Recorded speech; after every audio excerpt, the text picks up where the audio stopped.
الرحمن الرحیم.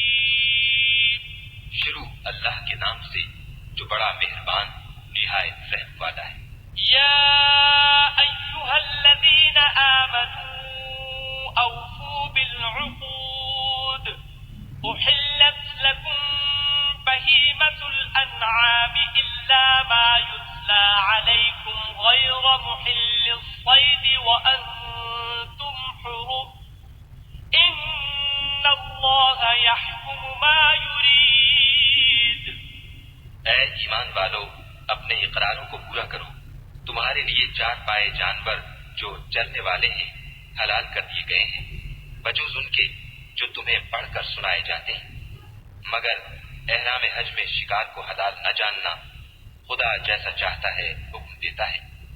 یا ایھا الذین آمنوا لا تحلوا شعائر اللہ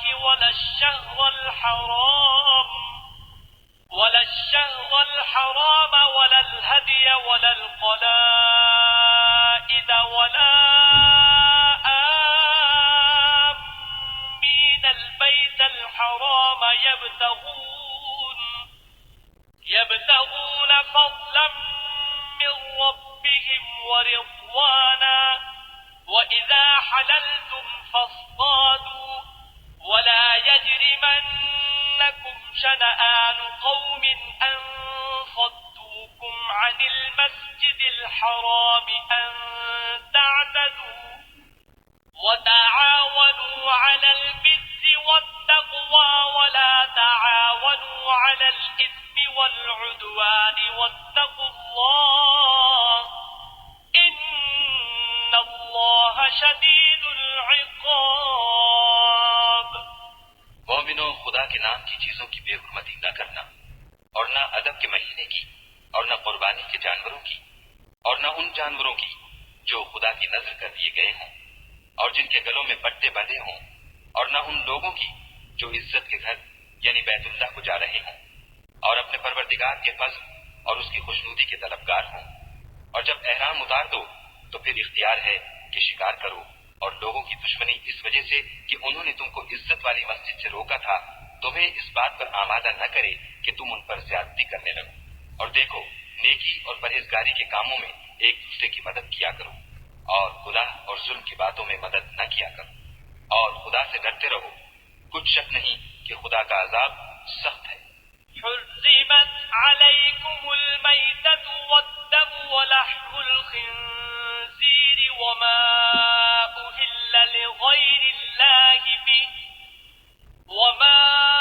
أهل لغير الله به والمنخنقة والموقوذة والمتردية والنطيحة وما أكل السبع إلا ما ذكيتم وما ذبح على النصب وأن تستقسموا بالأزلام ذلكم فسق. اليوم يئس الذين كفروا من دينكم فلا تخشوهم واخشون اليوم أكملت لكم دينكم وأتممت عليكم نعمتي ورضيت لكم الإسلام دينا فمن اضطر في مخمصة غير متجانف لإثم فإن الله غفور رحيم. تم پر مرا ہوا جانور اور بہتا لہو اور سور کا گوشت اور جس چیز پر خدا کے سوا کسی اور کا نام پکارا جائے، اور جو جانور گلا گھٹ کر مر جائے، اور جو چوٹ لگ کر مر جائے، اور جو گر کر مر جائے، اور جو سینگ لگ کر مر جائے، یہ سب حرام ہے. اور وہ جانور بھی جس کو درندے پھاڑ کھائیں مگر جس کو تم مرنے سے پہلے ذبح کر لو، اور وہ جانور بھی جو تھان پر ذبح کیا جائے، اور یہ بھی کہ 500 سے قسمت معلوم کرو، یہ سب گناہ کے کام ہیں. آج کافر تمہارے دین سے نا امید ہو گئے ہیں تو ان سے مت ڈرو اور مجھی سے ڈرتے رہو. اور آج ہم نے تمہارے لیے تمہارا دین کامل کر دیا اور اپنی نعمتیں تم پر پوری کر دی اور تمہارے لیے اسلام کو دین پسند کیا. ہاں جو جو شخص بھوک میں ناچار ہو جائے بشرطے کہ گناہ کی طرف مائل نہ ہو تو خدا بخشنے والا مہربان ہے۔